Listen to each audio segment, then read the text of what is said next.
একটি হাসপাতাল থেকে অনেক ডেড বডি পানিতে ভাসিয়ে দেওয়া হয়েছে। সেই তথ্য আমরা ইনভেস্টিগেশনে পেয়েছি। আমরা যৌথভাবে এই রায়েরবাজার বুদ্ধিজীবী কবরস্থানে আমাদের যে 114 জন শহীদের কবর আছে সেটি আমরা সরজমিনে দেখার জন্য এসেছিলাম। আপনারা জানেন জাতিসংঘ 1400 মতো আমাদের শহীদ এবং আমাদের প্রায় 15,000-20,000 মতো আহত 25,000 পঙ্গত। আমরা আজকে মূলত আমাদের তদন্তের একটি অংশ হিসেবে এই গণকবর সরজমিনে পরিদর্শনের জন্য এসেছি।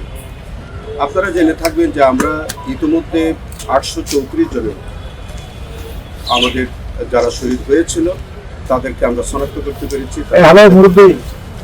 তার বাইরে যে 1400 জনের মধ্যে আরো যারা আছে তাদের মধ্যে আমরা সন্দেহ করি যে আজকে যে গণকবরটি 114 জনের আছে তারা আছে আমাদের জোরাইন কবরস্থানে, সেখানে একটি গণকবর আছে, আমরা সেটি পরিদর্শনে যাব। আমাদের মাতুয়াইলে একটি গণকবর আছে, সেটা আমরা পরিদর্শনে যাব। আমাদের নারায়ণগঞ্জে একটি গণকবর আছে, সেটা আমরা পরিদর্শনে যাব। আমাদের একটা মুন্সিগঞ্জে একটা বড় গণকবর আছে, সেটা আমরা পরিদর্শনে যাব। এবং প্রত্যেকটি গণকবরে আমাদের যে ডিএনএর মাধ্যমে আমাদের সেই শহীদদের লাশ শনাক্তকরণের জন্য আমাদের ইনভেস্টিগেশনের পক্ষ থেকে আমরা সেইভাবে কাজ করেছি। অনেক ডিএনএ টেস্টের মাধ্যমে আমরা কিছু কিছু রিপোর্ট আমরা পেয়েছি। আরও আমাদের তদন্ত অব্যাহত আছে এবং যেভাবে তাদেরকে শনাক্ত করা সম্ভব হয় সেভাবে আমরা কাজ করে যাচ্ছি। মিনিস্টার বিশ্বকাপে দেশ কাঁপানো অফার। বিশ্বকাপের উন্মাদনা উপভোগ করুন মিনিস্টার টিভিতে। 55 ইঞ্চি অ্যান্ড্রয়েড টিভি মাত্র 55,000 টাকায়, সাথে জার্সি ফ্রি।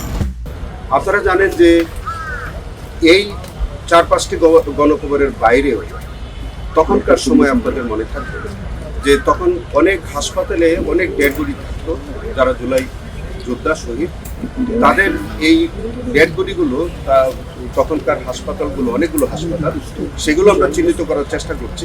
আমরা এখন এই হাসপাতালগুলোর নাম আমরা বলতে চাই না। সেখানে এন্ট্রি করতেন না এবং বেওয়ারিশ লাশ হিসেবে মানে তারা এগুলো ডিসপোজাল করতেন। কখনো কখনো ওই পরিবারের সদস্যরা তারা এন্ট্রি ছাড়াই তারা দাফন করতেন।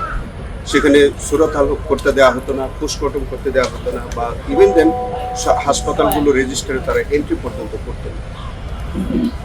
এবং আপনাদের অবগতির জন্য বলি যে আমাদের ঢাকারই একটি নিকটস্থ নদীতে একটি হাসপাতাল থেকে অনেক ডেড বডি পানিতে ভাসিয়ে দেওয়া হয়েছে। সেই তথ্য আমরা ইনভেস্টিগেশনে পেয়েছি।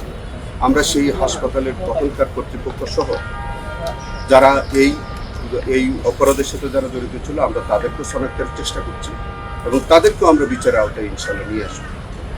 আমরা যে 14 সন জাতিসংঘের রিপোর্টের যে 14 সনের যে তথ্য আমরা পেয়েছি, আমরা সেই তালিকা অনুযায়ী প্রত্যেকটি শহীদ পরিবার এবং শহীদ সেখানে সেইগুলো আমরা শনাক্ত করার জন্য আমরা জোরালোভাবে আমরা তদন্ত করে দেখছি। আমাদের জাতির কাছে আমাদের কমিটমেন্ট যে প্রত্যেকটি শহীদের আমরা তাদেরকে শনাক্ত করে প্রত্যেকটি শহীদের বিচার আমরা বাংলার মাটিতে নিশ্চিত করতে চাই।